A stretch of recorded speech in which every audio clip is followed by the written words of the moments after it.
day 3 of week 1. So week 1 is all about my sleep fundamentals in my series, helping you basically get your sleep back on track. So what we're going to talk about today is we're going to talk about settling and well, the relevance of that, not the importance, but the relevance of that to kind of sleep. So we've talked about the environment that the best environment for your child to sleep in. And we've also talked about kind of the routines and the impact that can have. And so today we're going to talk about settling. And the reason why it's important is because I do think it's one of the most vital building blocks, along the other 2 things that we've spoken about.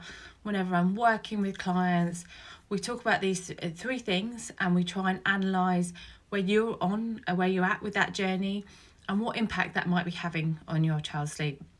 Because there's no right answer to how to settle a child, because actually, like with everything, it's really important that the child's sleep journey is their sleep journey and the one that you go on with them. There are many books, there are many methods, there are many kind of call outs from people who say, you need to get your child self-settling, they must be settling on their own. And then there'd be people on the other side that'd be like, never leave your child to settle on their own, they need you to settle. And then there are people who sit in the middle who be like, well, offer them a bit of help if they need it, but see how they get on. And within that kind of variance, you'll probably find your place. But actually the most important thing to understand is why we talk about it.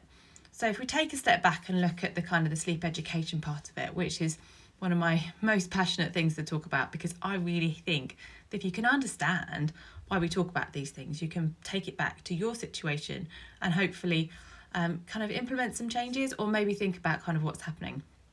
So the reason why sleep settling is important is because of the fact that children go through sleep cycles. Now, in a newborn, this sleep cycle is fairly simplistic. There's just 2 stages of sleep. It's around 35 minutes long, a sleep cycle.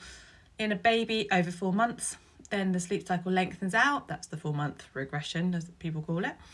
And what we see is there's kind of more component parts of the sleep cycle. There's about 4 or 5. And what happens, whether you've got a newborn sleep cycle or a baby sleep cycle or an adult sleep cycle, which is longer, at the end of this sleep cycle, which is literally like a circle, there's this kind of moment of wakefulness. And so it's in that moment of wakefulness that sometimes we can find our children wake. Now, there could be a number of reasons for why they're waking. And I suppose it's for us to determine as parents what that reason might be and how happy we are with them waking.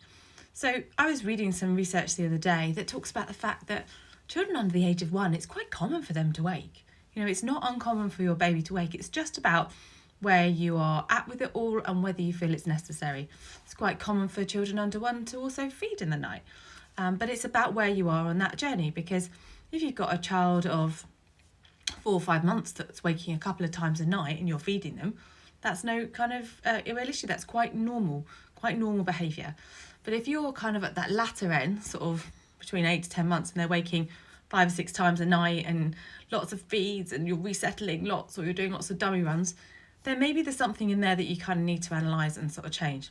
And so the reason why we come back to this settling conversation is that the theory goes with self-settling, if a child needs a lot of help to fall asleep, then actually they can really become dependent on that to go back to sleep.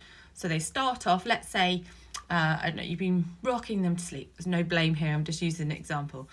And then they're waking up frequently because they're looking for that rocking to help them to go back to sleep. Because it's a bit like, they've fallen asleep with that notion and they're waking up and go, where's that person gone? I want to be rocked back to sleep. And so that's what can cause them to potentially call out. There are other reasons, obviously, why they may wake. They might be hungry, and then perhaps you need to feed them because that's important. And they might also have things like the dummy falling out and you might need to replace it. And all of these things in that moment of wakefulness can cause them to be alert and be kind of awake. So as sleep consultants, when we look at things like the settling, it's always about sort of saying, okay, how often is a child waking? Is that acceptable to the parents? Are we looking to change it? If we are, let's look at how they're settling, because often that's one of the key clues to how to make any improvements on a settling basis. And so that's kind of really the basis of the fundamentals of settling. Hopefully that gives you kind of a quick whiz through. The idea of these videos are to set the principles up and to allow you to inform yourself a little bit more about how to get your sleep back on track. So that's it for kind of week 1. Obviously these are all going to be saved so you can watch them again if you need to. Next week we'll be back with a kind of a new topic to help you get your sleep back on track. Have a lovely rest of the day. Take care. Bye bye.